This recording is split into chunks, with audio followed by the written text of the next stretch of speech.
Namo tassa bhagavato arahato sama sambuddhassa. Namo tassa bhagavato arahato sama sambuddhassa. Namo tassa bhagavato arahato sama sambuddhassa. Kalena dhamma sakaca etam manggalamuttamang. Membahas dhamma pada saat yang sesuai, itulah berkah utama. Yang saya hormati para Ramani,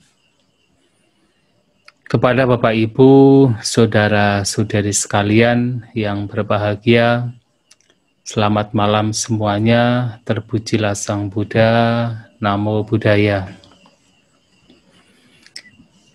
Ya, malam hari ini berbahagia sekali karena kita bersama-sama, ya malam ini kita melakukan kebajikan untuk kembali membahas Dhamma yang tadi telah disampaikan oleh Rama Wirya, yang mana berkaitan dengan kehidupan berumah tangga. Bahasan Dhamma pada malam hari ini bertemakan bedah sutta, yang mana sutta yang akan kita bedah yaitu Viyagga Bhaja Sutta.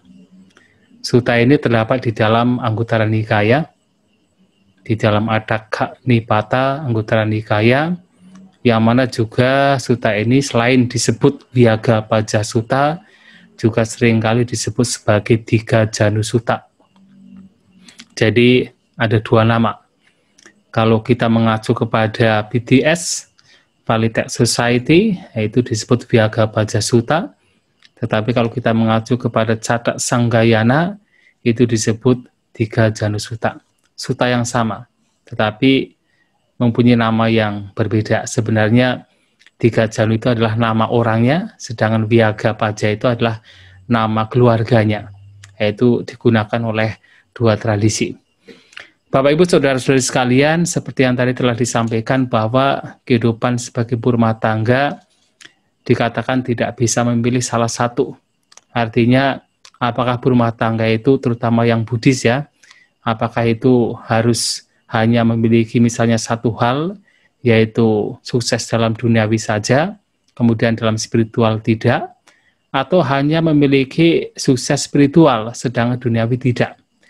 Ternyata benar bahwasanya kalau kita mengacu pada khotbah-khotbah Sang Buddha, terutama untuk berumah tangga, seharusnya kesuksesan dua hal ini harus dicapai.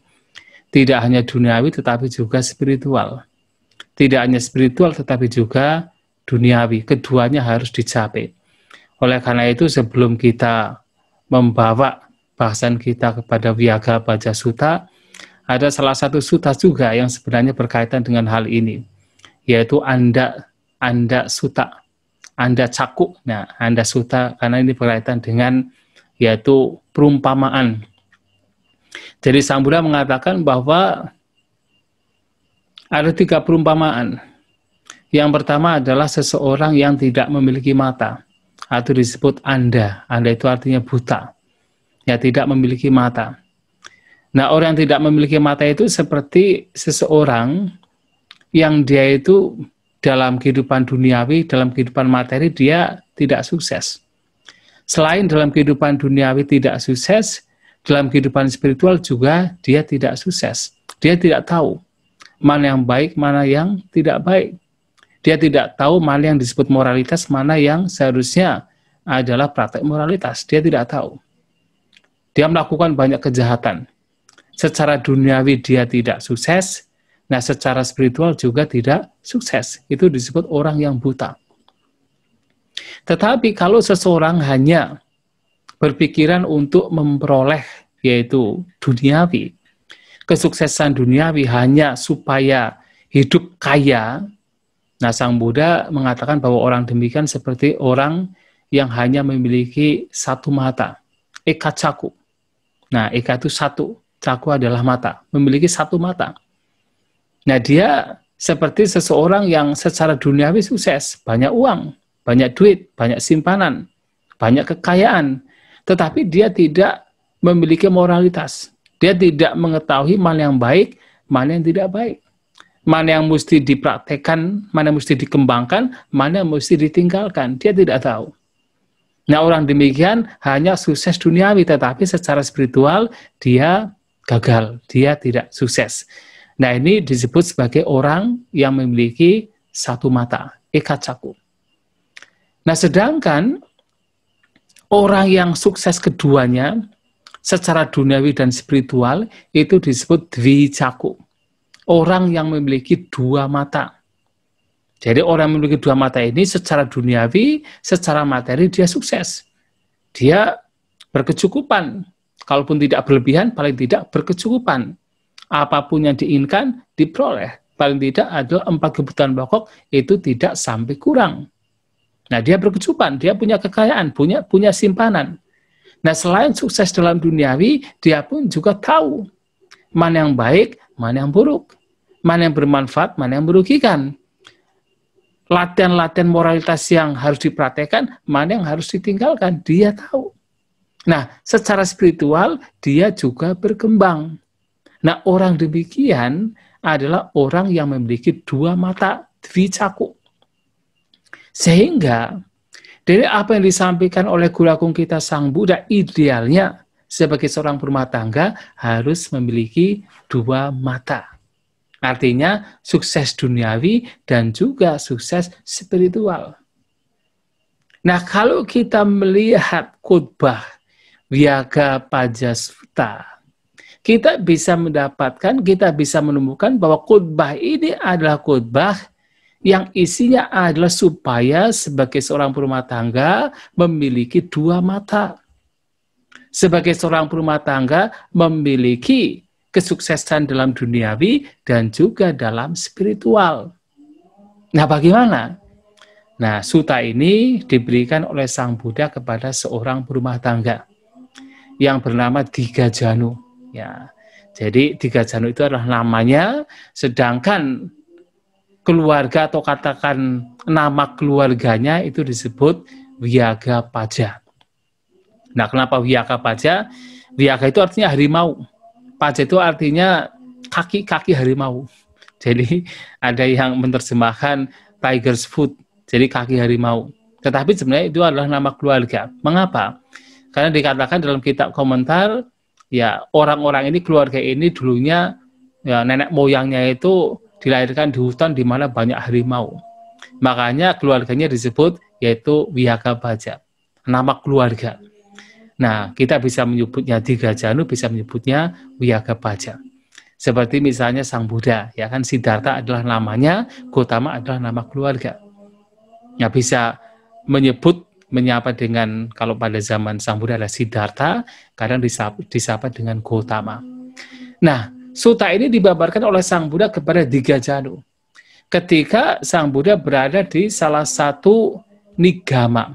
Nigama itu adalah kota perdagangan, ya dalam bahasa Pali namanya nigama. Nah, dalam satu kota perdagangan di daerah Kolia. Nah, kita tahu bahwa Saka dan Kolia ini adalah bersaudara, bersampingan. Jadi ada suku Sakya, ada suku Kolia. Nah, seperti ibunda dari Sang Buddha sendiri berasal dari suku Kolia. Nah, Digajanu ini berasal dari suku Kolia. Nah, ketika Sang Buddha berada di sebuah kota perdagangan yang merupakan milik dari suku Kolia, nah di sana Digajanu datang kepada Sang Buddha. Nah, dia datang menemui Sang Buddha dan menanyakan bahwasanya bahwa kami sebagai seorang berumah tangga hidup bersama dengan anak istri, menggunakan wewangian, menerima emas dan perak, bagaimana agar kami sebagai seorang berumah tangga itu mendapatkan kebahagiaan. Kebahagiaan baik di alam sekarang maupun di alam setelah kematian. Ya, tidak dhamma samparayika, tidak dhamma hitaya, tidak dhamma sukaya, samparika hitaya, samparika sukaya. Bagaimana supaya mendapatkan kebahagiaan, mendapatkan kesejahteraan di sini, ketika masih hidup dan juga setelah kematian, di alam setelah kematian. Yaitu pertanyaan Digajanu kepada Sang Buddha. Nah, ditanya demikian, Sang Buddha menjawab bahwa untuk mendapatkan kebahagiaan di sini dan juga setelah kematian, tentu ada syaratnya. Tentu ada sebab dan kondisi yang harus dipenuhi. Nah, syarat yang pertama adalah seseorang harus memiliki Udana Sampada. Yang pertama. Yang kedua harus memiliki Araka Sampada. Yang ketiga harus memiliki Kalyana Mittata. Nah, yang keempat harus memiliki Sama Jiwita. Nah, apa yang disebut sebagai Udana Sampada? Udana Sampada adalah ketekunan. Seorang berumah tangga harus memiliki ketekunan. Udana artinya semangat, tekun. Nah, apa yang dimaksud dengan Udana Sampada, ketekunan di sini? Artinya apapun pekerjaan yang dimiliki, apakah sebagai seorang petani, apakah sebagai seorang pedagang, bahkan dikatakan apakah sebagai seorang peternak, goraka. Goraka itu sebenarnya adalah penjaga sapi ya. Jadi bisa dikatakan sebagai peternak. Dan apakah sebagai Raja Purisa? Nah, Raja Purisa itu sebenarnya seperti sekarang PNS yang kerja dengan pemerintah. Nah, raja kalau dulu kan raja. Purisa itulah pekerja untuk raja. Artinya apa? Yang hidup bekerja kalau zaman sekarang sebagai PNS.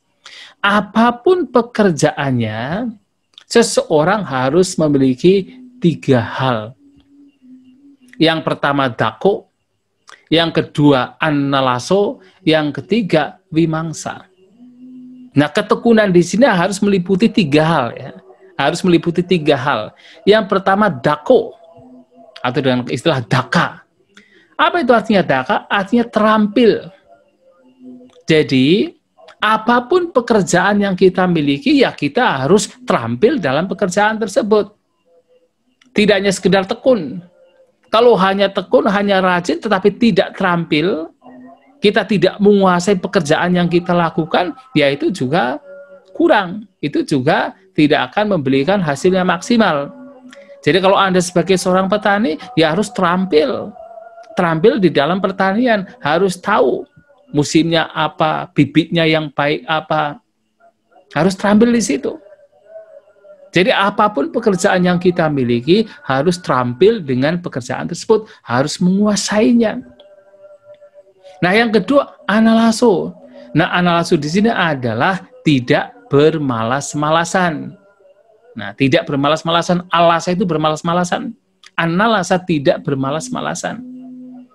Artinya harus semangat, harus tekun. Sudah terampil, menguasai pekerjaannya, juga harus tekun. Walaupun terampil, kalau tidak tekun, kalau bermalas-malasan, ya sama saja, tidak akan memberikan hasil. Nah, biasanya Sang Buddha mengatakan bahwa ketekunan itu ada 3. Atau katakan tidak bermalas-malasan itu ada 3. Yang pertama adalah semangat untuk memulai. Jadi apapun yang sudah kita lakukan harus punya ketekunan untuk memulai. Semangat untuk memulai. Nah, yang kedua adalah untuk melanjutkan. Apa yang sudah kita mulai, lanjutkan. Kalau sudah dimulai tapi kemudian tidak dilanjutkan, ya sama saja. Tidak akan berhasil, gagal, kandas di tengah jalan. Nah, yang ketiga adalah para kamadhatu. Artinya adalah harus mampu bertahan. Apapun rintangan, halangan, error yang pasti akan dihadapi pada saat kita sudah melakukan pekerjaan yang kita lakukan, bersabar di situ, bertahan di situ, tidak pantang mundur. Nah, ketekunan di situ harus 3 hal ini. Sudah terampil, kemudian tekun. Jadi apapun yang dilakukan dengan semangat, dengan rajin, dengan ketekunan, tidak bermalas-malasan. Tetapi ternyata ada faktor yang ketiga, vimangsa. Nafi mangsa ini adalah sebenarnya penyelidikan. Nafi mangsa ini mengacu pada kebijaksanaan. Artinya ya kita harus smart juga. Jadi kalau kita bekerja, ya walaupun kita terampil dalam pekerjaan kita, walaupun kita tekun dalam pekerjaan kita, kita harus smart juga. Harus punya kebijaksanaan juga. Paling tidak adalah harus tahu mana yang mesti dikerjakan terlebih dahulu.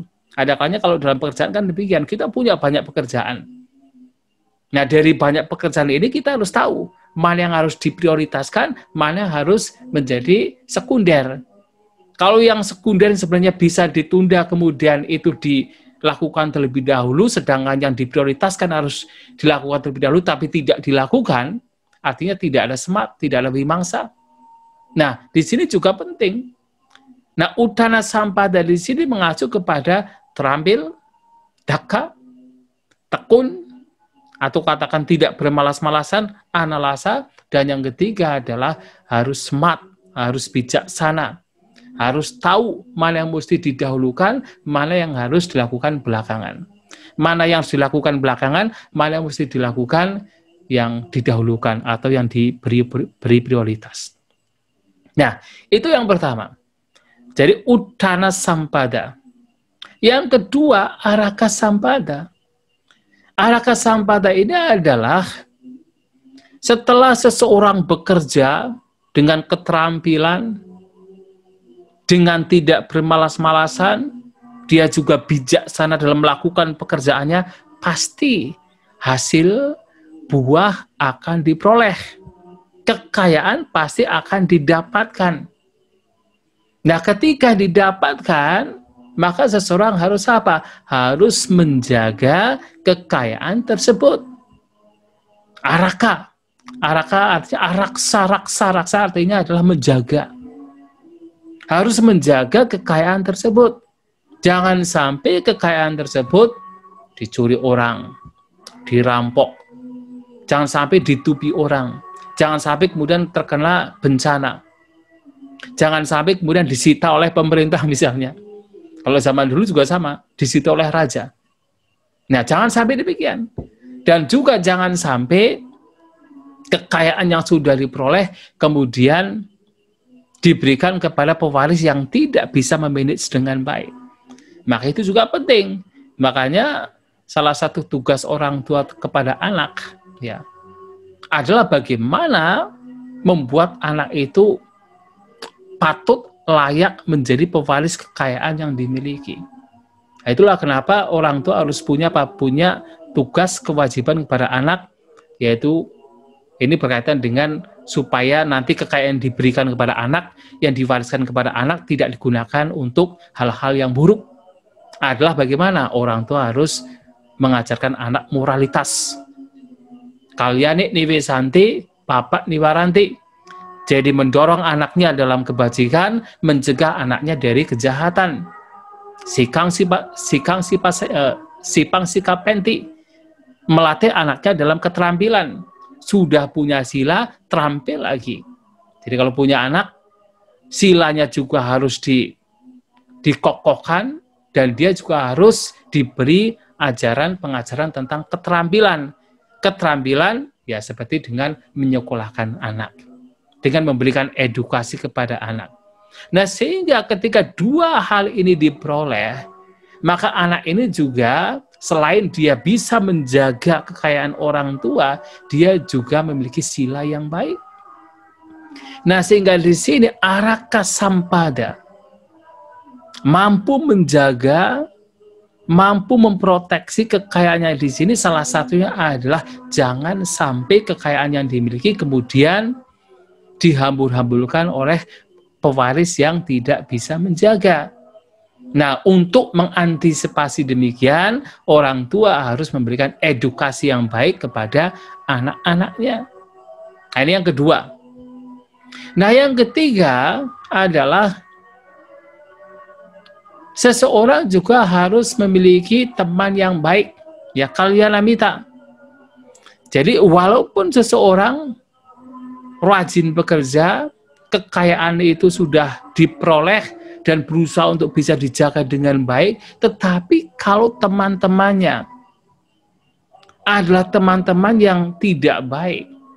Teman-temannya adalah teman yang suka berjudi, suka main perempuan, teman-teman yang suka hanya melihat tonton-tontonan, suka keluyuran yang tidak ada tujuan, tidak ada arah dan tujuan, hanya bermain-main saja. Lama-kelamaan juga kekayaan yang dimiliki juga akan lenyap kalau kita mengikuti jalan mereka. Nah, sehingga di sini bagaimana seseorang mendapatkan teman yang baik, berasosiasi dengan yang baik, itu juga dibutuhkan. Nah, Kalyana Mitata di sini oleh Guru Agung kita Sang Buddha di dalam Viyaka Bhaja Sutta dikatakan bahwa yang disebut sebagai Kalyana Mita atau teman yang baik adalah teman, apakah dia orang yang masih muda atau orang yang sudah tua, tetapi memiliki 4 hal. Yang pertama adalah memiliki keyakinan. Yang kedua memiliki sila moralitas. Yang ketiga memiliki kedermawanan. Yang keempat memiliki kebijaksanaan. Nah, teman yang baik, Kalyana Mita dikatakan demikian, itu bukan masalah dia itu sudah tua atau masih muda. Kalaupun sudah tua, kalau tidak memiliki 4 hal ini tidak bisa dikatakan sebagai teman yang baik. Walaupun masih muda, kalau 4 hal ini dimiliki, dia disebut sebagai Kalyana Mita. Nah, teman yang baik, apakah dia tua, apakah dia muda, dikatakan demikian kalau memiliki keyakinan. Nah, di sini tentu, karena ini adalah apa yang dibabarkan Sang Buddha, tentu adalah keyakinan terhadap Sang Buddha. Tetapi tentu kalau kita bicara keyakinan terhadap Sang Buddha adalah keyakinan yang berkaitan dengan ajaran Sang Buddha, bukan kepada sosoknya Sang Buddha, tetapi lebih kepada kualitas-kualitas yang dimiliki oleh Sang Buddha.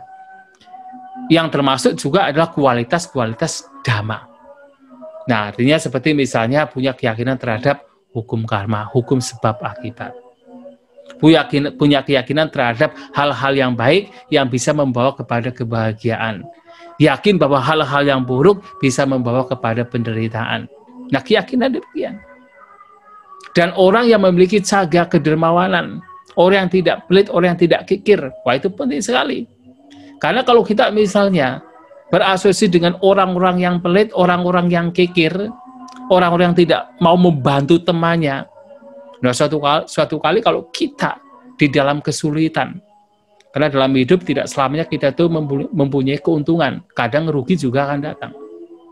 Tetapi kalau kita misalnya dalam kondisi yang tidak baik, ya, dalam kondisi yang kita sedang mengalami kerugian, ternyata kita pada waktu itu membutuhkan bantuan, sokongan dari teman kita. Nah, teman-teman kita itu adalah teman yang pelit, yang kikir, yang tidak suka membantu. Ya bagaimana? Kita akan, ya tidak bisa. Tetapi kalau teman-teman kita adalah orang yang memiliki kedermawanan, orang yang memiliki caga, nah ini juga menjadi salah satu ketika kita dalam kondisi yang tidak baik, kita membutuhkan bantuan sokongan dari teman yang mereka juga siap membantu. Makanya teman yang baik, yang memiliki caga, memiliki kedermawanan juga baik untuk kita miliki. Dan juga tentu teman yang memiliki sila moralitas. Karena teman-teman yang demikian adalah teman-teman yang menyokong. Bukan teman-teman yang hanya mengajak kita untuk melakukan hal-hal yang buruk. Mengajak kita untuk melakukan seperti misalnya mabuk-mabukan, berjudi, atau main perempuan. Tetapi adalah teman-teman yang mengajak kita untuk melakukan yang terbaik. Nah, teman-teman yang seperti ini adalah teman-teman yang menyokong bagi kebahagiaan kita, Anda sebagai berumah tangga dalam kehidupan duniawi, dalam kehidupan materi. Dan tentu adalah teman-teman yang bijaksana, yang mengetahui mana yang baik, mana yang buruk, mana yang bermanfaat, mana yang merugikan. Nah, teman-teman inilah yang mesti dicari. Teman-teman inilah yang mesti untuk kita berasosiasi. Nah, yang keempat, agar bahagia di dunia saat ini sekarang secara duniawi, yang keempat adalah memiliki kehidupan yang seimbang. Disebut sama jivita. Yang dimaksud dengan memiliki kehidupan yang seimbang adalah, dalam khotbah ini Sang Buddha mengatakan, seseorang mengetahui pemasukan dan pengeluaran. Pertama, harus mengetahui pemasukannya berapa, pengeluarannya juga berapa. Nah, setelah mengetahui pemasukan dan pengeluaran, yang kedua seseorang harus tahu bahwasanya jangan sampai pemasukan ini lebih kecil ketimbang pengeluaran. Nah, jadi jangan sampai yang kita keluarkan banyak tetapi pemasukannya sedikit. Tetapi bagaimana seseorang harus mengetahui, harus menjalankan kehidupan di mana pemasukannya lebih banyak, pengeluarannya itu lebih sedikit. Tetapi orang demikian bukan berarti orang yang pelit. Maka di dalam kitab komentar, orang yang hidup seimbang, yang mengetahui pemasukan dan pengeluaran, yang hidup dan tahu mempraktekkan menjalankan bahwasanya pemasukan lebih besar ketimbang pengeluaran, orang demikian juga dikatakan membagi kekayaannya menjadi 4. Nah, ini sesuai dengan apa yang disabdakan Sang Buddha di dalam terutama Sigalo Wada Sutta. Nah, di sana Sang Buddha mengatakan bahwasanya kekayaan yang harus dimiliki itu harus separuhnya, jadi setengahnya, jadi dibagi 4 ini adalah sebenarnya setengahnya itu harus digunakan untuk mengembangkan modal. Setengahnya. Seperempatnya kekayaan tersebut harus disimpan. Seperempatnya. Kenapa? Siapa tahu ada musibah. Siapa tahu tiba-tiba sakit. Siapa tahu tiba-tiba ada bencana. Siapa tahu seperti sekarang tiba-tiba ada COVID. Ya kan, kita tidak tahu, kita tidak pernah berpikir kalau kita tidak hanya di negara-negara lain termasuk Indonesia juga harus menghadapi COVID di mana ya keadaannya lebih sulit ketimbang ketika tidak ada COVID. Nah, sehingga seperempat ini penting untuk disimpan. Sedangkan seperempat lainnya adalah digunakan. Ya, harus digunakan. Nah, digunakan di sini tentunya tidak hanya digunakan untuk diri sendiri saja, harus diingat. Berkaitan dengan menggunakan kekayaan yang dimiliki itu tidak hanya untuk diri sendiri.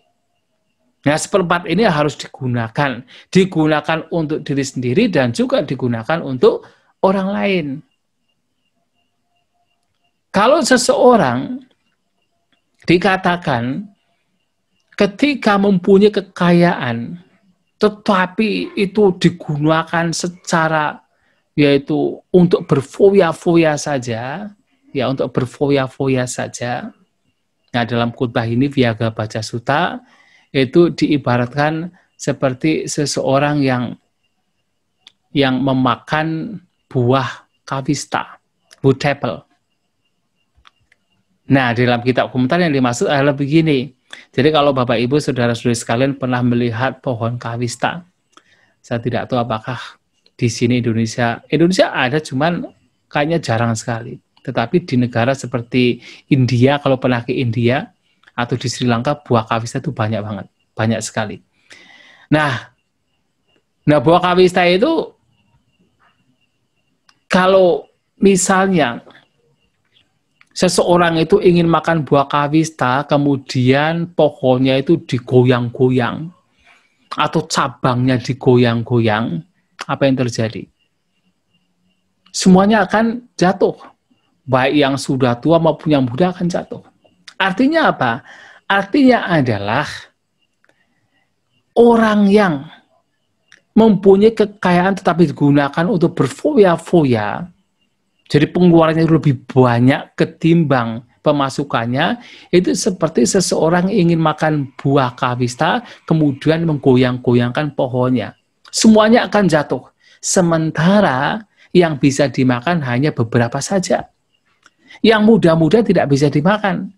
Yang bisa dimakan adalah beberapa saja. Artinya menghancurkan. menghancurkan apa yang dimiliki, menghancurkan pohon tersebut, menghancurkan buah yang seharusnya masih bisa ditunggu supaya matang terlebih dahulu, tetapi kemudian jatuh. Nah, demikian pula kalau seseorang itu menggunakan kekayaannya hanya untuk berfoya-foya, itu juga demikian. Nah, tetapi kalau kemudian orang punya kekayaan tetapi tidak digunakan karena terlalu pelit. Nah, Sang Buddha mengatakan orang demikian seperti seseorang yang akan mati kelaparan. Orang sudah punya kekayaan tetapi tidak digunakan seperti seseorang yang ingin mati kelaparan. Nah, oleh sebab itu, kalau orang sudah punya kekayaan, ya harus digunakan. Tetapi penggunaannya juga harus seimbang, harus sama jivita. Penggunaannya adalah ya untuk diri sendiri dan juga untuk orang lain. Tidak hanya untuk diri sendiri saja, tetapi juga untuk orang lain. Untuk siapa? Untuk orang tua, untuk anak istri, untuk kerabat, untuk tamu-tamu, untuk siapapun yang membutuhkan. Kalau kita bisa, Anda bisa memberi, Anda bisa membantu, lakukan. Nah, seperempat kekayaannya ini digunakan ya tidak hanya untuk diri sendiri, tetapi juga untuk orang lain. Nah, itu aturannya demikian. Tetapi tentu ya ini bukan aturan yang mati. Kalau misalnya Anda punya uang misalnya sampai 1.000 triliun, kemudian kalau hanya digunakan seperempatnya, wah itu masih terlalu banyak banget, itu kan terlalu banyak, sehingga tidak harus demikian. Tetapi itu aturan yang Sang Buddha ingin bahwasanya kalau Anda punya kekayaan, ada yang digunakan untuk mengembangkan modal, ada yang harus disimpan, siapa tahu ada musibah, siapa tahu ada sesuatu yang tidak diinginkan terjadi, tetapi juga ada yang digunakan, ada yang dinikmati, tidak hanya untuk diri sendiri, tetapi juga untuk orang lain. Jangan disimpan saja. Terkadang ada orang bertanya, kalau kita punya uang banyak, boleh tidak kita beli mobil Mercy? Ya boleh saja, kenapa tidak? Boleh tidak kita punya barang-barang mewah? Silahkan saja, kenapa tidak? Kalau Anda memang punya uang yang berlimpah. Tetapi tentu tidak hanya demikian, kekayaan yang dimiliki juga baik untuk digunakan untuk kebajikan, tidak hanya untuk diri sendiri, tapi juga untuk orang lain.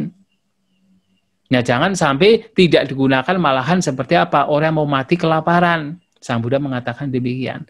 Maka sama jivita ini juga penting. Nah, 4 hal ini kalau dilakukan akan membawa kepada kebahagiaan duniawi.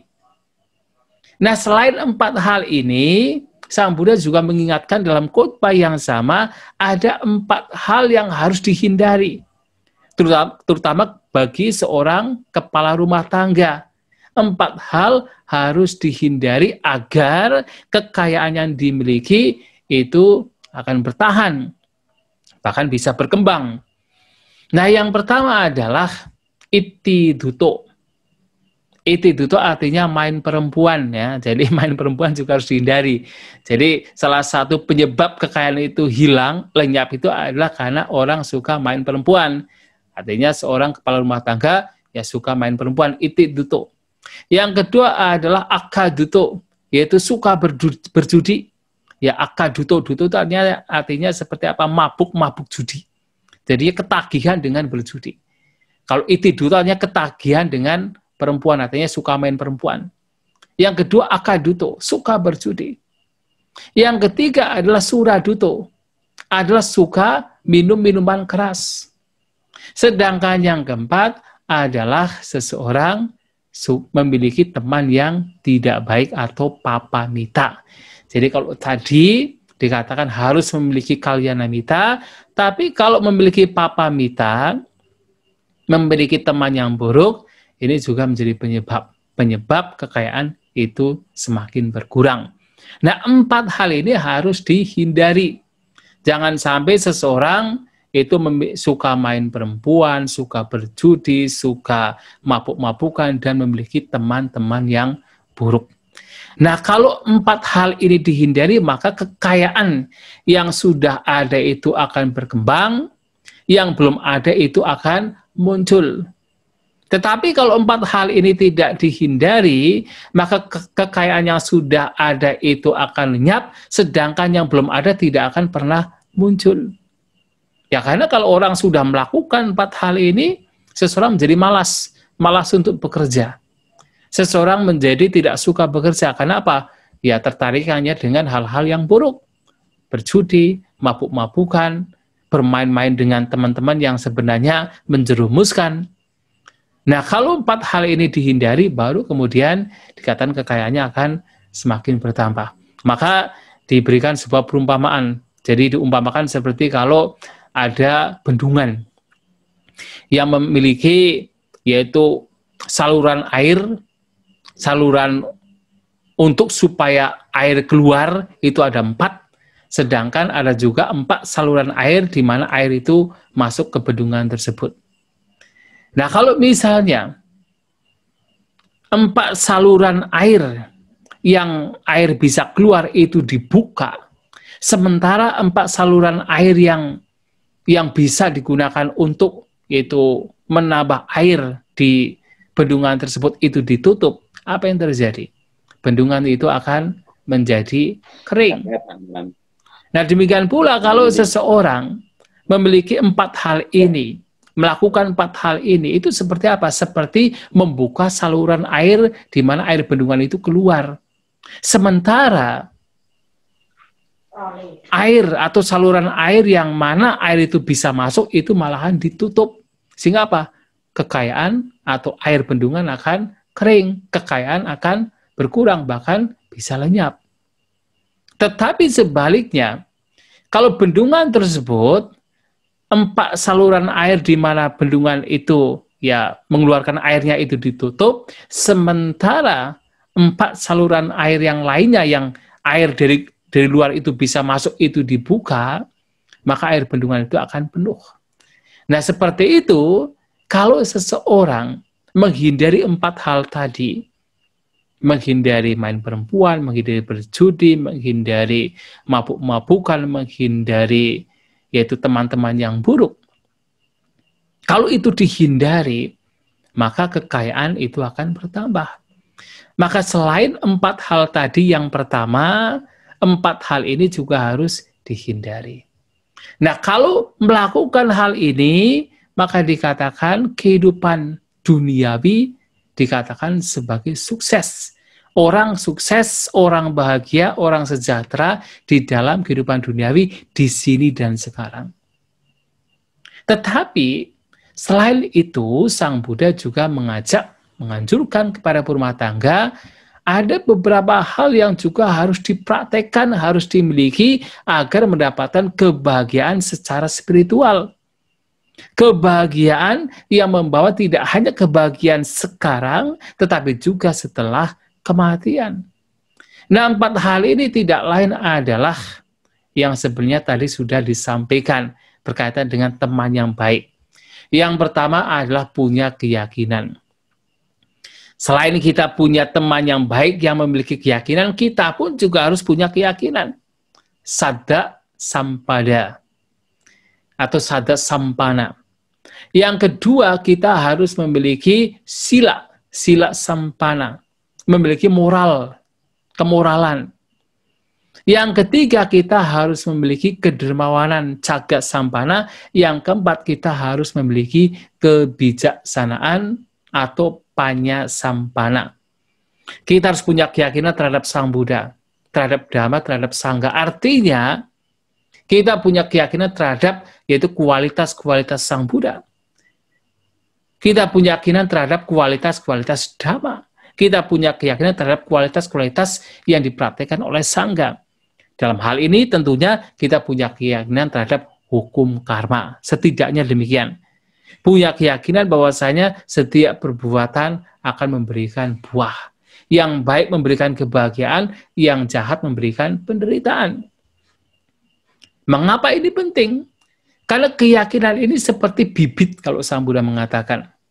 Jadi sebelum pohon itu tumbuh berkembang, memberikan buah, itu diawali dengan bibit.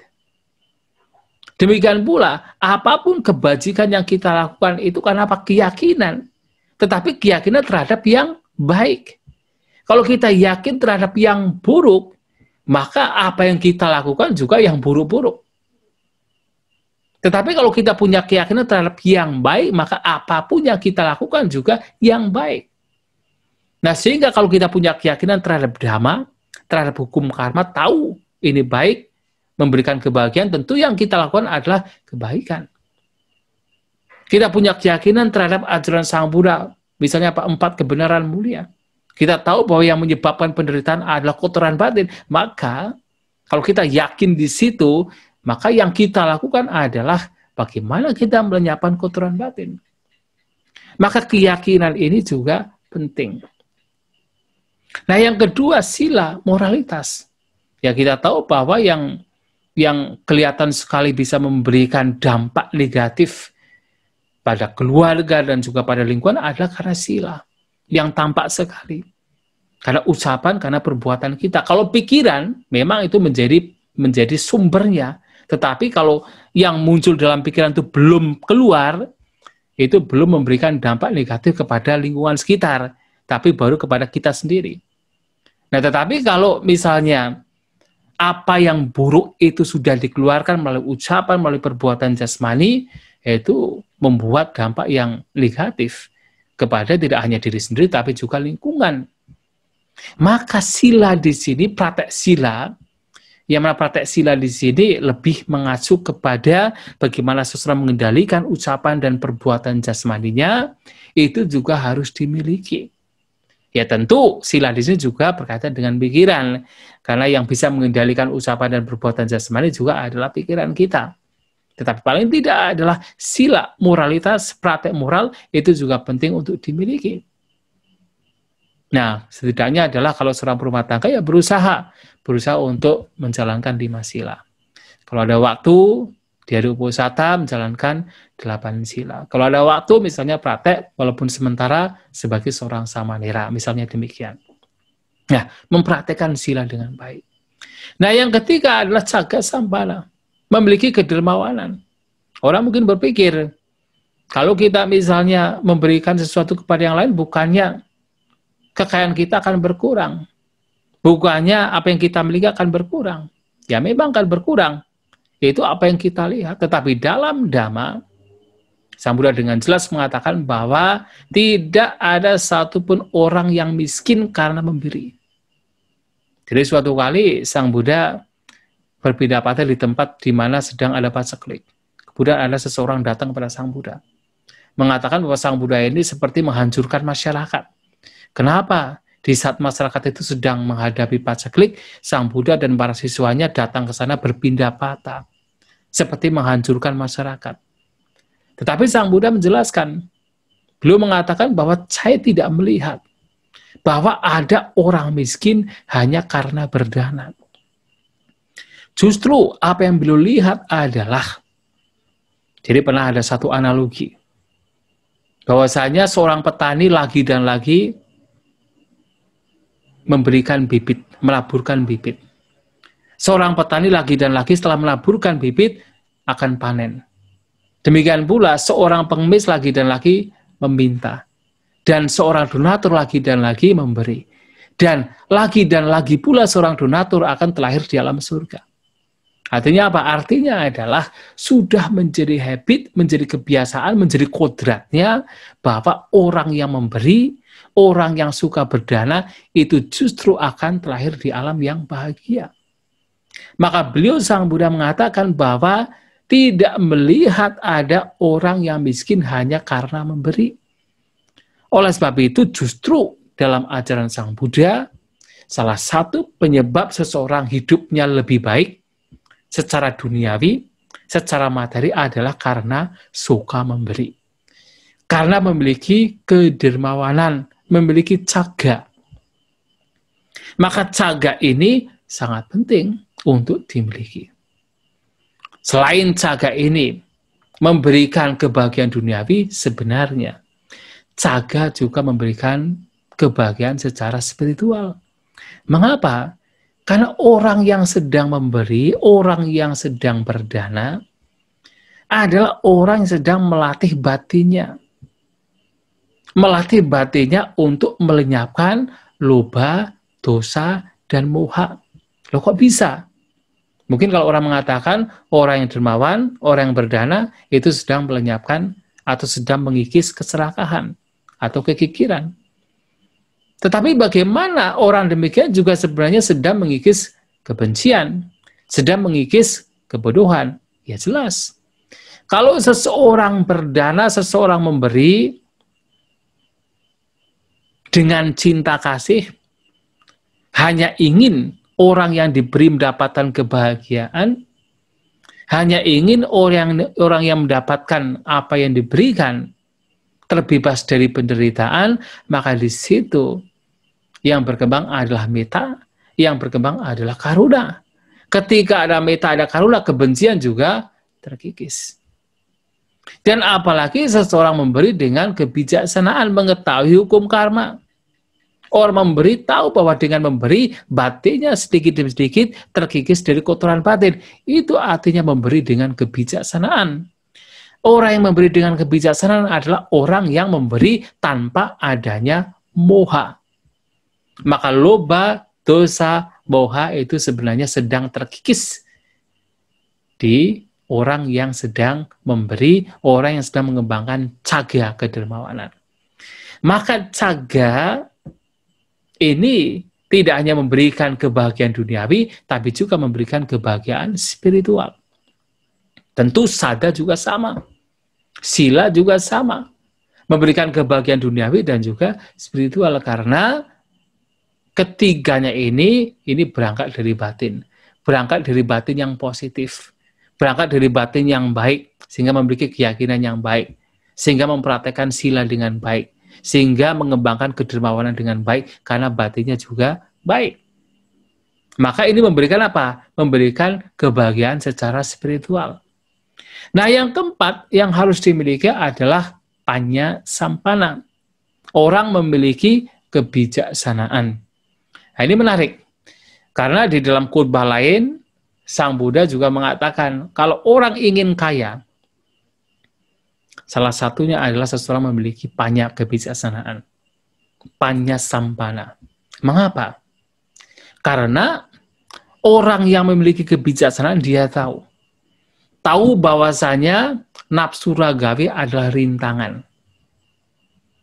Wyapada, kebencian adalah rintangan.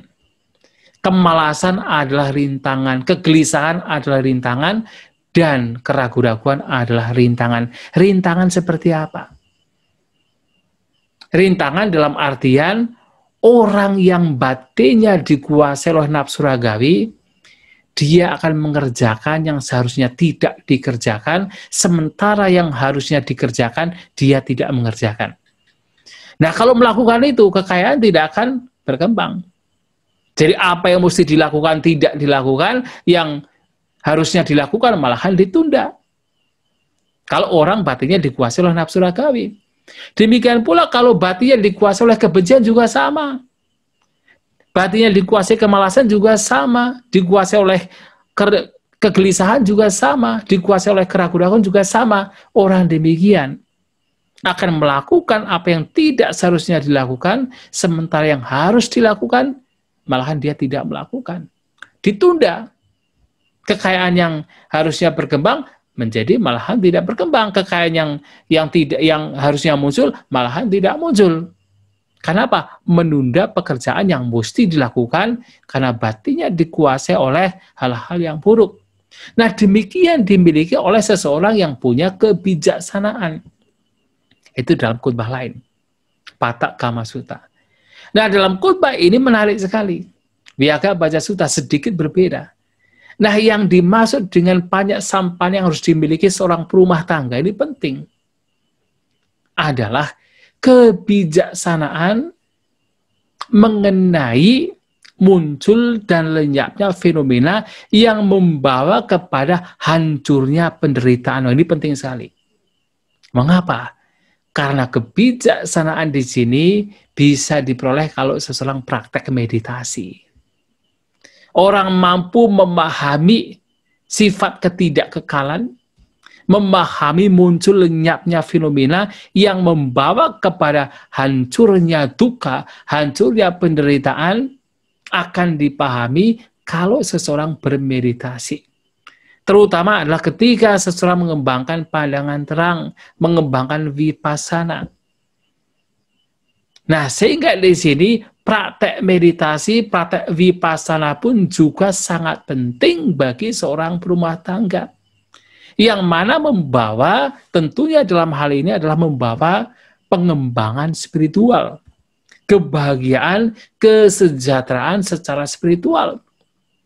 Dan tentu orang praktek meditasi melihat sifat ketidakkekalannya, ketidakkekalan fenomena yang membawa kepada sedikit demi sedikit terkikisnya kotoran batin, tentu akan memberikan kebahagiaan ketika dia masih hidup, dan ketika seandainya belum terbebaskan, atau katakan belum mencapai arahat, ketika masih harus dilahirkan, tentu akan mendapatkan kelahiran yang lebih baik, kelahiran yang bahagia. Itulah kenapa Sang Buddha mengatakan ketika ditanya bagaimana cara untuk mendapatkan kebahagiaan di sini dan sekarang dan setelah kematian. 4 hal ini juga harus dimiliki. Praktek meditasi pun juga harus dilakukan, karena dengan kita praktek meditasi inilah kita akan memperoleh kebijaksanaan tentang sifat ketidakkekalan, tentang muncul lenyapnya fenomena yang membawa mengarah kepada lenyapnya duka penderitaan. Nah, itulah Bapak Ibu Saudara-saudari sekalian, bagaimana seorang berumah tangga yang mana agar mendapatkan kebahagiaan, agar bahagia di dunia ini dan juga setelah kematian, agar bahagia secara duniawi dan juga spiritual, maka hal-hal ini harus dimiliki. Yang pertama, 4 hal pertama, memiliki udana sampada, araka sampada, kalyana mita, dan juga memiliki sama jivita. Dan selain itu, 4 hal harus dihindari. Yaitu apa? Iti duto, sura duto, akaduto, papamita. Dan selain itu, 4 hal harus dikembangkan, yaitu sada, sila, caga, dan juga banyak. Dengan demikian, maka niscaya dan dipastikan seorang berumah tangga akan mendapatkan kebahagiaan secara duniawi maupun spiritual. Saya kira demikian. Terima kasih dari saya. Dan ini tepat 45 menit. Semoga apa yang disampaikan bisa dipahami. Semoga kita semua maju di dalam Dhamma. Sabisata Bhavantu Sukhitata. Semoga semua makhluk berbahagia.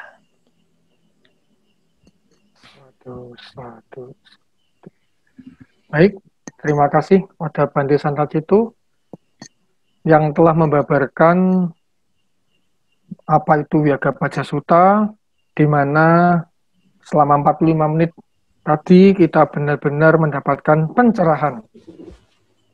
Bagaimana kita sebagai seorang rumah tangga untuk bisa memperoleh 2 kekayaan, 2 kebahagiaan sekaligus. Sukses secara duniawi dan sukses secara spiritual. Dan karena tadi disebutkan yang pertama adalah duniawi dulu, maka di dalam Vyagabhaja Sutta sudah dijelaskan dengan lengkap ada 4 cara untuk bisa sukses secara duniawi, dan ada 4 cara yang harus dihindari.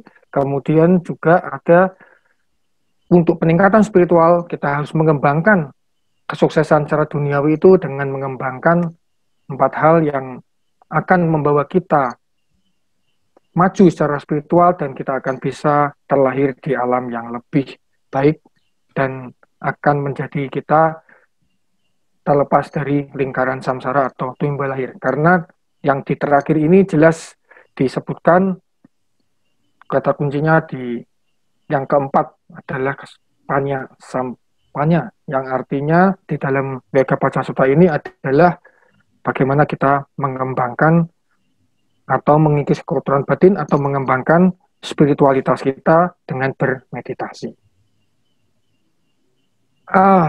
Waktu kita sekitar 45 menit ini kita manfaatkan untuk tanya jawab.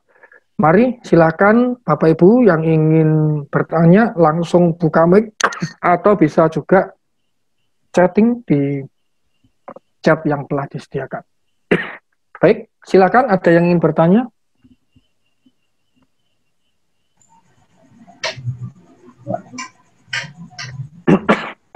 Mohon tanya, Bante. Oh ya, silakan Pak Sugianto. Bante, terkait dengan apa namanya pembagian katakanlah pendapatan tadi, Bante. 50% atau setengahnya untuk permodalan, seperempat untuk disimpan, yang seperempat untuk digunakan. Bagaimana kalau ada pertanyaan seolah-olah pembagian ini sepertinya ditujukan kepada para pengusaha atau pedagang. Bagaimana caranya kita menjawab terkait dengan penghasilan bagi para pekerja atau karyawan atau pegawai. Ini mungkin bisa menjadi pedoman kita agar kita tidak akan ragu-ragu lagi dalam menerapkan ini.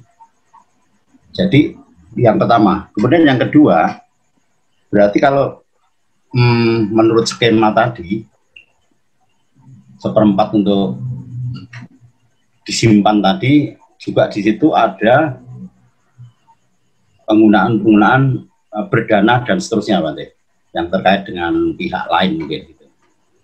Jadi dari situ itu, Bante, yang mungkin bisa saya tangkap. Terima kasih, Bante.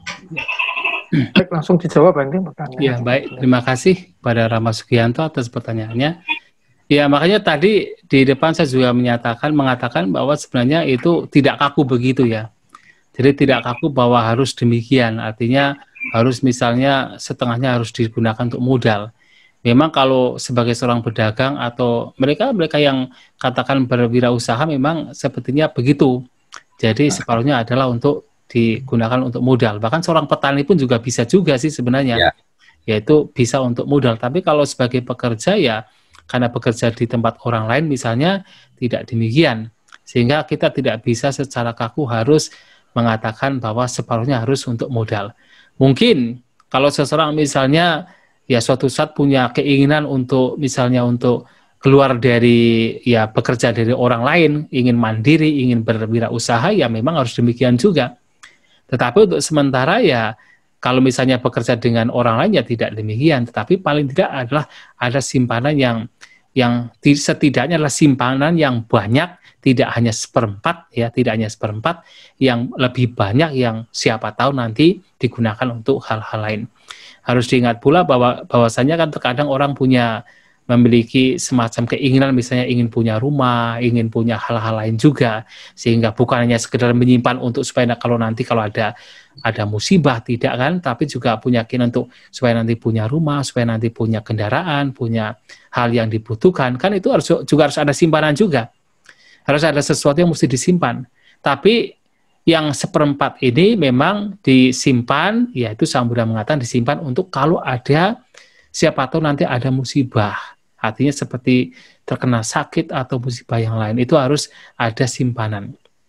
Nah, yang separuhnya kalau misalnya itu bukan untuk mengembangkan modal, paling tidak adalah orang menyimpannya.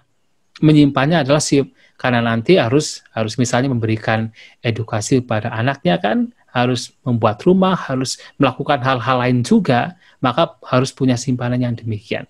Walaupun tentu penggunaannya tidak harus misalnya secara kaku mengatakan untuk mengembangkan modal. Karena kalau bekerja di tempat orang lain kan tentunya tidak demikian, tidak harus demikian. Kemudian kalau untuk yang berdana, kalau saya melihat sih sebenarnya yang seperempat lainnya. Artinya seperempat lainnya itu adalah karena dinikmati tidak hanya untuk diri sendiri, tapi juga adalah untuk orang lain. Jadi yang seperempat tadi itu ukurannya demikian, adalah untuk dinikmati untuk diri sendiri dan juga untuk orang lain. Tetapi itu pun saya pikir juga tidak harus kaku. Karena kan ada orang-orang yang memang kaya raya sekali, ya seperempat itu digunakan untuk dinikmati, misalnya separuhnya untuk diri sendiri, separuhnya untuk orang lain, juga akan berlimpah, akan berlebihan, sehingga tidak harus demikian. Nah, tetapi yang terpenting adalah hal-hal ini harus diperhatikan. Artinya orang yang memiliki kekayaan atau mencari kekayaan, hal-hal yang misalnya tadi untuk modal juga harus dipersiapkan, simpanan ketika ada siapa tahu ada musibah juga harus diberikan di situ, dan juga digunakan untuk diri sendiri dan juga untuk orang lain juga harus dilakukan.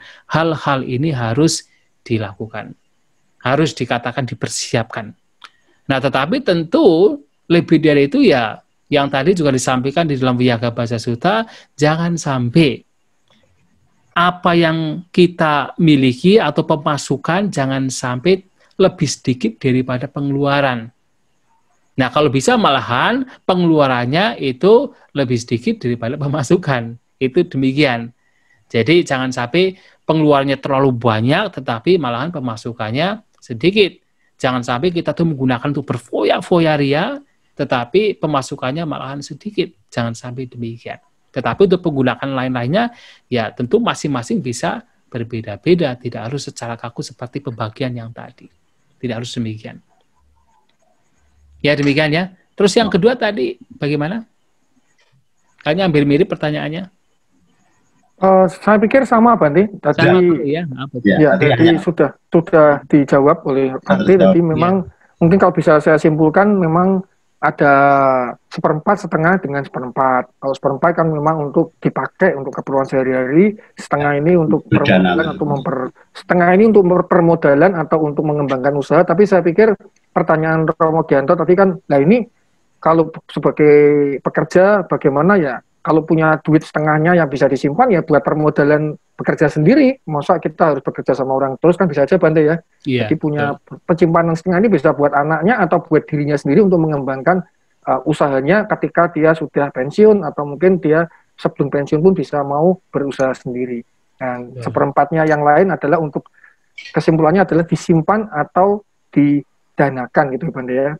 Disimpan untuk keperluan mendesak, keperluan yang urgent atau sakit atau bagaimana, dan kalau memang ada lebih juga bisa didanakan untuk keperluan orang lain dan orang banyak. Kira-kira begitu Bante ya? Ya, bisa demikian. Nah, jadi yang lain pertanyaannya adalah yang sudah kita lihat di chat. Bagaimana cara seorang umat Buddha ikut berpolitik tanpa melanggar jalan mulia berunsur 8? Kalau dalam topik ini kita juga dikaitkan di Wiyaga Baja Sutta, apakah kita berpolitik ini bisa membawa kebahagiaan dan kesuksesan duniawi maupun spiritual? Ya, ya baik. Ya sebenarnya sangat bisa.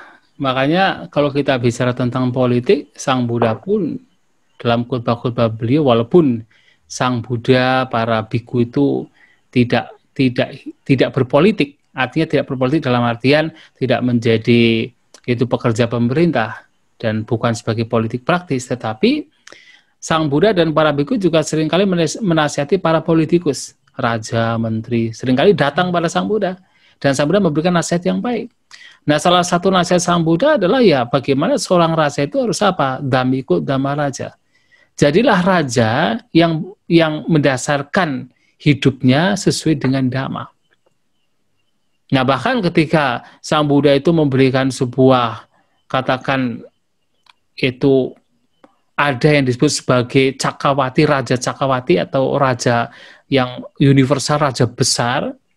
Nah, di sana beliau mengatakan bahwa idealnya sebagai raja, terutama Raja Cakrawati yang pastinya adalah demikian, adalah raja yang menguasai rakyatnya, bahkan menguasai kerajaan-kerajaan kecil tanpa menggunakan pedang. Dan juga raja ini justru menjadi pemimpin dengan cara apa? Dengan cara kebajikan, mengajak rakyatnya untuk mempraktekkan 5 sila. Nah, sehingga di sini sebenarnya sangat memungkinkan bahkan bagi seorang raja itu, atau katakan yang bekerja di pemerintahan atau sebagai seorang politikus yang mereka bekerja sesuai dengan jalan mulia berunsur 8. Buktinya siapa? Kalau pada zaman Sang Buddha, Raja Bimbisara. Nah, Raja Bimbisara ini adalah seorang raja yang telah mencapai kesucian Sotapanna. Dan yang dipimpin itu adalah kerajaan yang maha besar. Jadi kalau di India pada waktu itu ada 16 kerajaan di Jambudipa. Dari 16 kerajaan ada 4 kerajaan yang paling besar. Yang salah satunya adalah Magadha. Magadha ini dipimpin oleh Raja Bimbisara. Nah, Raja Bimbisara ini sudah mencapai kesucian Sotapanna. Yang mana kalau sudah mencapai kesucian Sotapanna dikatakan semua tindakannya itu pasti sesuai dengan jalan mulia berunsur 8. Nah, salah satu kualitas seorang Sotapanna adalah tindakannya sesuai dengan jalan mulia berunsur 8. Makanya sangat memungkinkan bahkan seorang politikus pun juga kalau memang betul-betul hanya bekerja untuk rakyat, untuk manfaat orang banyak, itu malahan kesempatan. Jadi kalau memang seorang politikus, jadi ya kalau orang menjadi pemimpin ya saya sebagai seorang politikus kan sebagai pemimpin, itu memang memiliki 2 hal. Kalau digunakan dengan tidak baik, itu menghancurkan. Memberikan kehancuran yang masif. Tapi kalau digunakan secara baik, juga memberikan manfaat yang justru lebih banyak. Masif juga. Tergantung masing-masing orangnya. Nah, sehingga di sini, kalau sebagai seorang politikus, menjadi seorang politikus, tapi hanya demi keuntungan pribadi, yaitu bisa menghancurkan banyak orang. Tetapi kalau seorang politikus itu betul-betul hidupnya adalah untuk orang lain, demi manfaat untuk orang lain, menjadi pelayan rakyat, artinya melakukan pekerjaannya untuk orang lain, pasti semua itu bisa disesuaikan dengan jalan mulia berunsur 8. Nah, sehingga orang demikian, ya tentu walaupun politikus malahan bisa memberikan manfaat bagi orang banyak. Intinya adalah, walaupun sebagai seorang politikus, tetap berpegang pada dhamma, tetap berpegang kepada kebenaran, tetap melakukan pekerjaannya demi kebahagiaan, kesejahteraan, demi manfaat orang banyak.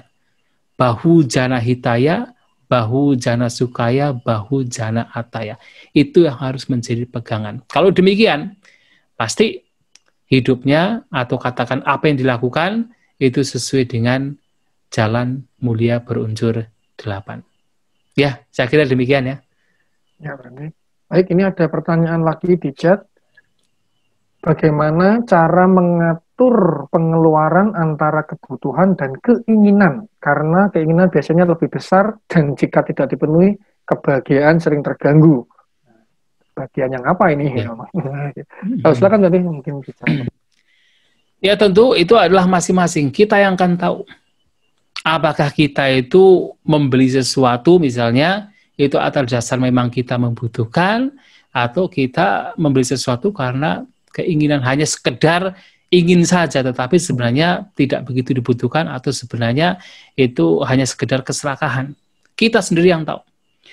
Tapi jangan kemudian berpikir bahwa misalnya adalah bahwa kita membeli sesuatu yang mewah itu hanya atas dasar keinginan. Kadang-kadang itu dibutuhkan. Ya misalnya sebagai seorang pengusaha. Nah, sebagai seorang pengusaha ya tentu membutuhkan misalnya pengusaha besar misalnya harus membutuhkan mobil. Nah, kalau bisa mobilnya mobil yang bagus. Karena untuk mendapatkan kepercayaan dari teman-teman bisnis kan harus punya mobil yang bagus kan.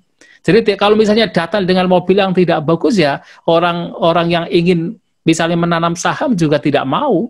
Wah, ini orang yang tidak punya duit, ngapain juga kita menanam saham di sana, misalnya begitu kan.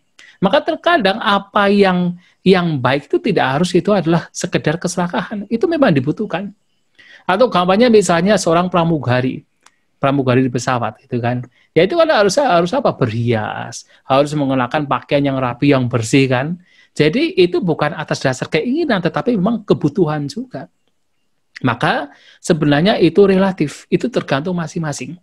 Yang dilakukan itu atas dasar memang itu kebutuhan, memang dibutuhkan, atau memang itu sekedar keserakahan semata, itu masing-masing yang akan tahu.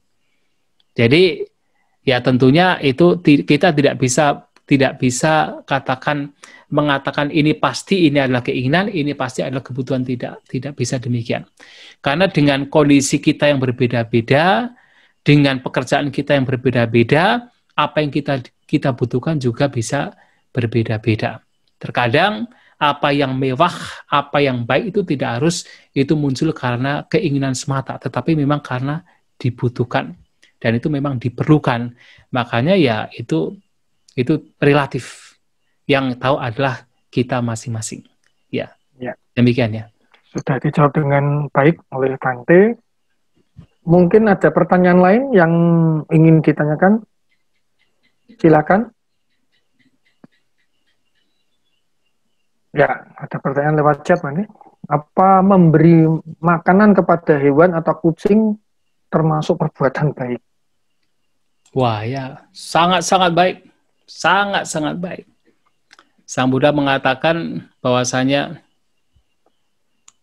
kalau seseorang bahkan ketika memberikan makanan, sisa makanan kepada ikan di sungai dengan harapan semoga mereka berbahagia pun itu sangat baik.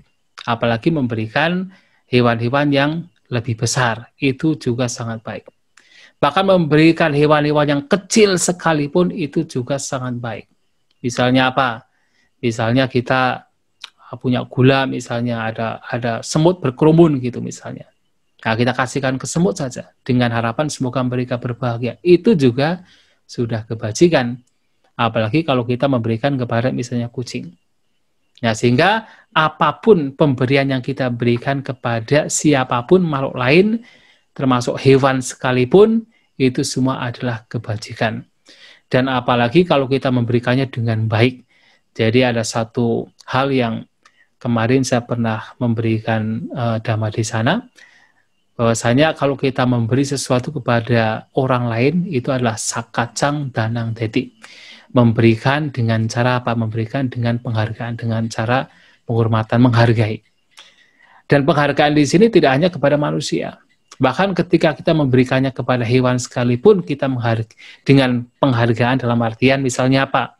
Kita memberikan makanan kepada kucing, ditempatkan di tempat yang bersih. Ya kan, jadi tempatnya yang bersih, makanannya juga makanan yang sesuai. Memberikan dengan penghargaan demikian, itu akan jauh lebih baik, manfaatnya akan jauh lebih besar. Ketimbang misalnya memberikan makanan karena itu kucing, karena itu anjing, misalnya kemudian kita lempar makanannya. Yaitu masih ada baiknya karena itu adalah memberi juga, tetapi itu tidak akan jauh lebih baik kalau kita memberikan dengan misalnya tempat yang bersih, makanan yang sesuai, makanan yang tidak kotor. Kita berikan bahkan kepada hewan sekalipun, itu memberikan dengan penghargaan dan itu jauh lebih baik. Maka di sini pemberian kepada siapapun, termasuk hewan, baik yang besar maupun yang kecil sekalipun, itu adalah kebajikan. Itu adalah karma yang baik. Demikian. Bertanya, boleh? Iya, silakan. Nama saya Andi Bante. Ya. Ketika kita berbuat baik, apakah kita perlu sampai memikirkan implikasinya setelah kita berbuat itu? Misalnya contohnya begini, sering kita punya dilema bahwasanya memberikan sedekah, memberikan uang kepada pengemis itu dalam jangka pendek memang membantu pengemisnya. Tapi dalam jangka panjang, pengemis di lingkungan kita atau di sekitar kita lama-lama tambah banyak. Malah lama-lama pengemis itu jadi mata pencaharian. Tentu implikasinya tidak baik bagi psikologis pengemisnya. Dalam jangka pendek, kita hanya memberikan sebagian yang kita miliki demi kebahagiaan dia dengan niat cetana yang baik. Tapi ternyata kedepannya tidak baik gitu. Apakah ketika kita berbuat kebaikan itu kita perlu memikirkan sampai sejauh itu atau ya udah lakukan saja, selesai. Selebihnya nanti terjadi bagaimana ya sesuai karmanya gitu. Makasih Bante. Ya, terima kasih atas pertanyaannya. Kalau kita memperhatikan dari apa yang disampaikan oleh Sang Buddha dalam salah satu khotbah namanya Ambalatthika Rahulo Wada Sutta, nah di sana Sang Buddha mengatakan bahwa kalau kita melakukan suatu perbuatan, apakah dengan ucapan atau perbuatan jasmani, kita bisa merenungkan kembali. merenungkan kembali apakah perbuatan tersebut memberikan manfaat atau merugikan. Kalau ternyata itu adalah merugikan, yaitu jangan dilakukan lagi. Kalau itu bermanfaat, lakukan lagi. Kemudian, kalau kita sedang melakukan perbuatan, kalau kita mampu, terkadang ya itu tergantung pada masing-masing kewaspadaan dari pikiran. Kalau seseorang itu semakin waspada, dia pun juga akan tahu apa yang sedang dilakukan. Nah, kalau ketika kita melakukan perbuatan dan kita tahu bahwa ini akibatnya buruk, akibatnya merugikan, yaitu jangan lakukan. Tapi kalau akibatnya baik, itu dilakukan atau diteruskan. Nah, tapi misalnya juga kalau kita melakukan perbuatan, belum melakukan perbuatan, nah Sang Buddha juga menganjurkan baik apabila kita itu ya berpikir apakah perbuatan ini bisa membawa kepada yaitu dampak buruk atau dampak yang baik. Kalau itu membawa kepada dampak buruk, ya jangan lakukan. Kalau itu dampak yang baik, lakukan. Jadi harus melakukan apa yang sudah kita rencanakan. Nah, memang ada hal-hal demikian yang mesti kita pertimbangkan juga. Nah, berkaitan dengan kita memberi juga sebenarnya sama. Tapi kita juga harus melihat dari berbagai sisi. Nah, misalnya apa? Kita memberi kepada seseorang yang sedang meminta. Ya, kita harus tahu orang demikian itu memang betul-betul membutuhkan atau tidak. Karena kita tidak tahu latar belakang mereka. Mungkin kita berpikir, oh dia masih muda, dia masih bisa bekerja, tapi kenapa dia meminta gitu kan? Ya mungkin kita berpikir demikian, tapi kita tidak tahu latar belakang mereka. Apakah betul-betul mereka itu memang mudah mendapatkan pekerjaan atau tidak? Nah, tetapi tentu kalau yang demikian mungkin masih kita berpikir ya, mungkin ini orang malas, makanya dia hanya meminta saja. Mungkin dari situ kita berpikirnya ya tidak usah memberi supaya dia itu mandiri. Tetapi bagi misalnya orang-orang yang mengemis karena mereka cacat misalnya, dan mereka tidak bisa mendapatkan pekerjaan yang lain, yaitu memang mereka tidak punya pilihan selain untuk mengemis. Dan tentunya kalau kita memang mampu untuk memberikan kepada mereka, ya kenapa tidak kita memberi kepada mereka? Karena kita melihat bahwa memang mereka itu memang orang-orang yang membutuhkan, karena mereka tidak punya pilihan dengan katakan kekurangan yang mereka miliki. Nah, itu juga mempertimbangkan yang hal demikian. Jadi tidak katakan misalnya semua hal atau semua orang disamaratakan, digeneralisasi, artinya bahwa yang mengemis itu pasti ya karena malas, tetapi tidak demikian. Memang ada orang-orang memang tidak ada pilihan. Nah, ada orang-orang yang mungkin karena kemalas-malasan. Nah, itu kita harus bisa mempertimbangkan.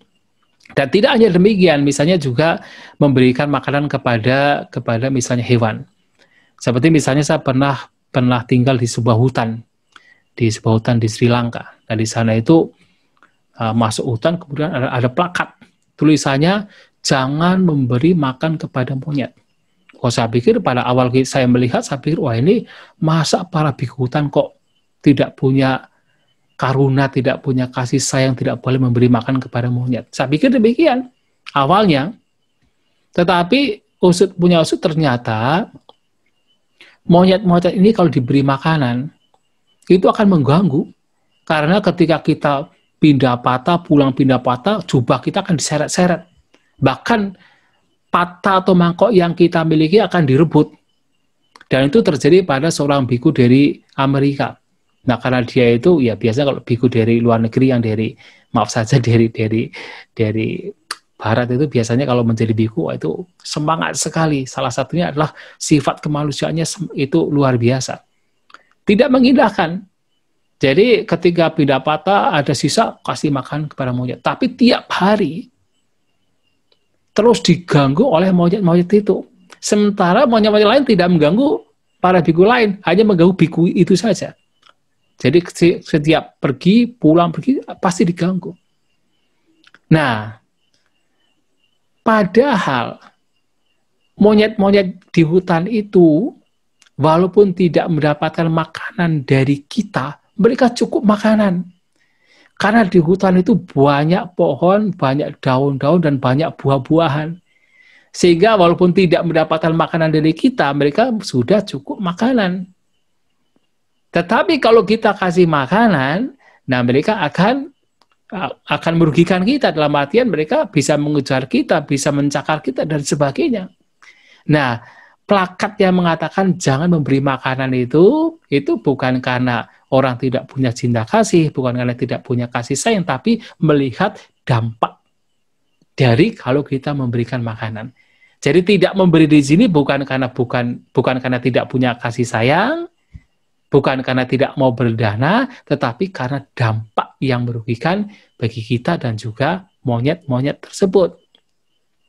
Dan para biku hutan pun juga, terutama kapia karaka yang ada di hutan juga memberikan makan pada monyet. Tetapi apa? Jadi sisa-sisa makanan akan dimasukkan ke dalam satu tempat, kemudian akan dikeluarkan di malam hari. Supaya apa? Supaya monyet-monyet itu tidak melihat.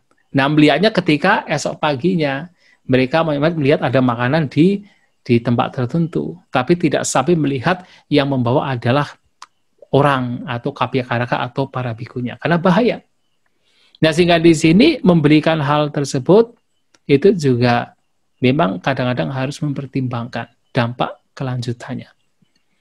Ya, itu juga salah satu kebijaksanaan. Tetapi kalau kita misalnya tahu persis bahwa kita memberi dan itu berguna pada orang tersebut dan itu tidak membuat orang demikian menjadi bermalas-malasan, ya itu sudah sepantasnya kita melanjutkan apa yang kita perbuat. Demikian ya. Boleh dilanjutkan, Bante? Ya, pertanyaannya. Seandainya terjadi bencana di satu tempat, ya. Kemudian kita sedang membawa mobil dan ada teman-teman yang bersedia membantu menggalang dana, misalnya demikian. Nah, mereka yang memberikan, misalnya kita mau memberikan gitu, kita tidak tahu kita berikan ini benar sampai ke sana, bantuan ini sampai ke sana, atau malah nanti jadi ajang korupsi bagi mereka begitu. Artinya dari jawaban Bante tadi kita harus memperhatikan implikasi, bahwasanya kita membantu itu, kita berdana, kita melakukan itu, perhatikan apakah manfaat itu datang apa enggak, kan begitu. Nah, di saat kita kekurangan informasi dan kita tidak tahu apa yang terjadi di balik itu, apakah uang itu nyampe atau tidak nyampe, atau malah gara-gara uang ini mereka berantem jadi ajang korupsi besar-besaran, apakah di saat seperti itu keputusan kita yang harusnya dilakukan apa gitu, dan apakah itu mendatangkan karma baik dan buruk bagi kita? Terima kasih, Bante. Ya, baik. Sebenarnya kita mempertimbangkan implikasi itu atas dasar kebijaksanaan. Bukan atas dasar semata-mata keraguan-raguan, tapi atas dasar kebijaksanaan. Nah, tentu kalau kita misalnya ingin membantu, misalnya ada hal-hal seperti tadi musibah, kemudian kita ingin membantu, ya sekarang sebenarnya kan ada organisasi-organisasi yang memang dipercaya. Artinya kita dalam media sosial di sini kan kita tahu persis ada organisasi-organisasi yang sudah besar, yang sudah terpercaya, yang sudah ada buktinya. Nah, kepada mereka ya bisa disalurkan. Tetapi sementara kepada organisasi yang katakan yang tidak jelas, yang kita tidak tahu asalnya dari mana, yaitu memang harus diselidiki. Nah, tetapi kalau yang organisasi yang memang sudah jelas, misalnya Buddha Seci, kemudian misalnya di Indonesia ada organisasi dari Budayana, Mahayana, Theravada, itu yang sudah jelas dan buktinya sudah ada, ya saya pikir tidak perlu kemudian kita terlalu ragu-ragu. Tidak perlu kita itu terlalu memberitakan nanti jangan-jangan dimakan, jangan-jangan dikorupsi, tidak perlu. Ya, yang penting adalah niat kita adalah untuk membantu. Seandainya pun, ketika kita sudah berniat membantu, kok pada akhirnya walaupun itu sudah organisasi yang terpercaya, kok pada akhirnya menjadi katakan ya ladang korupsi bagi orang-orang demikian, itu bukan niat kita. Niat kita sudah baik. Niat kita sudah hal yang baik dan pasti memberikan buah yang baik bagi kita. Kalau orang kemudian yang kita danakan kemudian dikorupsi, itu adalah kejahatan orang tersebut, bukan kejahatan kita. Tetapi tentunya ya kalau itu adalah organisasi yang sudah terpercaya, dipercaya dan buktinya sudah ada, ya saya pikir kita tidak terlalu banyak berpikir nanti bagaimana. Kita percayakan saja bahwa pasti akan digunakan dengan semestinya. Ya, itu saya kira demikian sih. Kita ya harus dengan kebijaksanaan, tetapi jangan kebijaksanaan memang ada penyelidikan. Kebijaksanaan memang ada ada katakan ya keraguan-raguan, tetapi bukan berarti terlalu ragu-ragu, bukan berarti terlalu katakan kita tuh terlalu berpikir banyak nanti bagaimana di depannya. Tidak harus sampai demikian. Jadi terlalu ragu-ragu juga itu ya boleh dikatakan ekstrim. Terlalu percaya kalau kemudian tidak ada penyelidikan juga ekstrim. Jadi harus menempatkan secara seimbang. Dan saya pikir, saya pikir. Ya. Baik, terima kasih Pak Andi atas pertanyaannya. Karena waktu sudah hampir selesai, saya coba menggarisbawahi Bante karena ini langsung saya sebagai moderator juga bertanya sekaligus untuk mempertajam daripada Wiyaka Paja Sutta, terutama yang di duniawi, sukses secara duniawi, di mana ada 4 cara, yaitu Utana Sampada, Aragha Sampada, Kalyana Mitata, dan Samejiwita. Pertanyaannya adalah, ini ada 4. Ketekunan, mulai dari pertama ketekunan, semangat, rajin, tidak bermalas-malasan, terampil, dan sebagainya. Ini adalah syarat mutlak, mau jadi pengusaha, mau jadi pekerja. Kemudian kewaspadaan atau berhati-hati, dan banyak teman, dan harus seimbang pengeluaran dan pendapatan. Apakah 4 ini harus dilakukan berurutan sekaligus, atau boleh pilih-pilih mana yang bisa dulu, atau bagaimana Pak? Supaya di sini kita juga bisa memberikan pencerahan kepada teman-teman, khususnya bagi yang masih berpikiran bahwa apa mungkin toh saya itu seorang yang tidak berbakat di dalam mengembangkan usaha, atau saya itu pekerja kok yang tidak bisa naik-naik terus gajinya dan sebagainya. Jadi pertanyaan itu mohon dijawab sebagai pelengkap dan mungkin juga sekaligus sebagai kesimpulan Bante, supaya kita bisa memahami secara singkat dan kesimpulan apa yang bisa kita ambil dari pertemuan malam hari ini. Silakan Bante. Ya, baik. Tentu berkaitan dengan 4 hal ini ya tergantung kondisinya. Bisa bersamaan, bisa juga satu persatu, tergantung kondisinya. Misalnya apa? Kalau orang belum punya uang, lantas malah yang mesti diproteksi, kan begitu. Kalau sudah punya uang, maka harus diproteksi. Dan ketika sudah punya uang, semangat tidak dikendorkan. Maka orang yang punya uang, itu juga harus punya, yaitu semangat. Nah, dua-duanya. Nah, di saat yang sama juga harus punya teman yang baik. Dan di saat yang sama juga harus punya kehidupannya seimbang. Maka bisa 4 hal ini harus bersamaan. Tetapi tentu, yaitu bisa bersamaan, bisa juga tergantung kondisinya. Dalam artian, ya seperti tadi, kalau orang belum punya uang, ya belum ada Aragha Sampada kan. Aragha Sampada dilakukan ketika sudah ada kekayaan. Harus punya bagaimana kita itu harus menjaganya, apa yang sudah dimiliki. Dan tentunya Kalyana Mitra juga sama, itu juga harus diusahakan. Mungkin sekarang belum punya teman yang baik, tetapi kemudian mengupayakan untuk bisa mempunyai teman yang baik. Bagaimana kita berasosiasi dengan orang-orang yang baik. Nah, mungkin seseorang karena belum tahu tentang Dhamma, mungkin masih hidupnya serampangan, tidak seimbang, tetapi mengupayakan untuk hidup seimbang. Maka di sini ya bisa katakan individu atau ya one by one, tetapi juga bisa bersamaan tergantung kondisinya. Dan tentunya kalau sudah terpenuhi, ya itu harus berjalan bersamaan. Tekun dipertahankan, semangat dipertahankan, apa yang dimiliki harus dijaga, tetap berhubungan dengan orang-orang yang baik, dan tetap hidup dengan seimbang. Jadi 4 hal ini bisa bersama-sama. Nah, dengan hal itu ya hidupnya akan semakin baik secara duniawi. Ya, demikian ya, Ramo. Ya, mungkin sekaligus dijadikan sebagai penutup nanti yang dikaitkan dengan aspek spiritual. Ya, sehingga yang menjadi perbedaan atau katakan menjadi ya keistimewaan apa yang disampaikan oleh Guru Agung kita Sang Buddha adalah bahwa ajaran Sang Buddha ini tidak melulu berbicara tentang duniawi. Tidak melulu berbicara tentang bagaimana sukses dalam keduniawian, tetapi lebih dari itu adalah bagaimana seseorang juga harus sukses dalam kehidupan spiritual. Artinya bagaimana duniawi dan spiritual ini harus dikembangkan.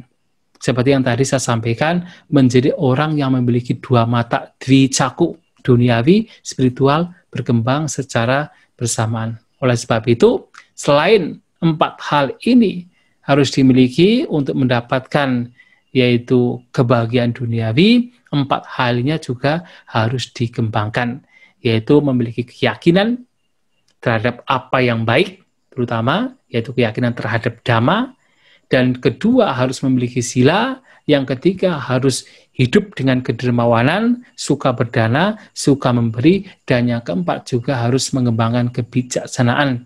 Kebijaksanaan yang diperoleh dengan cara mempraktekkan dhamma, utamanya adalah dengan cara bermeditasi. Maka Anda sebagai berumah tangga tidak hanya mengejar duniawi, tetapi juga harus mengembangkan hal-hal yang baik, termasuk jangan lupa bermeditasi. Ini juga berkaitan dengan Buddha Warahaningkarta. Jadi tidak hanya mencari uang, tetapi juga tetap yaitu bermeditasi, tetap mengembangkan batin kita masing-masing. Ya, saya kira dengan demikian maka hidup akan menjadi lebih bermakna, lebih berharga, hidup akan menjadi lebih mulia. Tidak hanya melulu duniawi, tidak hanya melulu uang, tetapi juga ada spiritual yang juga dikembangkan di sini. Ya, itu yang menjadi keistimewaan apa yang telah disampaikan, diajarkan oleh Guru Agung kita Sang Buddha. Ya. Saya kira demikian. Terima kasih, semoga. Terima kasih atas wejangannya Bante, dan sebagai penutup bisa saya simpulkan ini sudah sangat dan jelas apa yang disampaikan Bante, tinggal bagaimana kita mempraktekannya dalam kehidupan keseharian, bagaimana kita bisa terus meningkat secara materi, secara sukses, secara keuangan dan duniawi, bagaimana kita bisa membarengi atau bersama-sama dengan peningkatan spiritual kita. Dan tentunya ketika kesuksesan ini seperti dua-duanya berjalan atau seperti dua caku ini sama-sama bisa meningkat, maka otomatis pandangan agama Buddha yang menyebabkan kita itu hanya inginnya spiritual saja tapi tidak ingin kaya menjadi terkikis. Dan mudah-mudahan teman-teman kita yang terutama di KBTI Jawa Tengah yang berada di daerah-daerah tertentu, di desa-desa dan sebagainya, dengan mendengarkan wejangan Wiyaga Pajasutta ini menjadi terbuka pandangannya, dan mari kita coba sama-sama praktekkan. KBTI Jawa Tengah akan memfasilitasi segala hal yang nanti mungkin akan ada banyak pertanyaan atau dalam pelaksanaannya ada banyak hambatan, dan bagaimana cara penanganannya. Ayo kita kembali ke prinsip Wiyaga Pajasutta, bahwa pasti apa yang dibabarkan Sang Buddha 2500 tahun yang lalu, kalau kita praktekkan semua seperti diberikan Bante, ada 4 hal yang baik dilakukan untuk sukses duniawi dan 4 hal yang dilakukan untuk sukses di spiritual, pasti kita akan mendapatkan. Dan ini adalah kesempatan kita untuk mempraktekkan.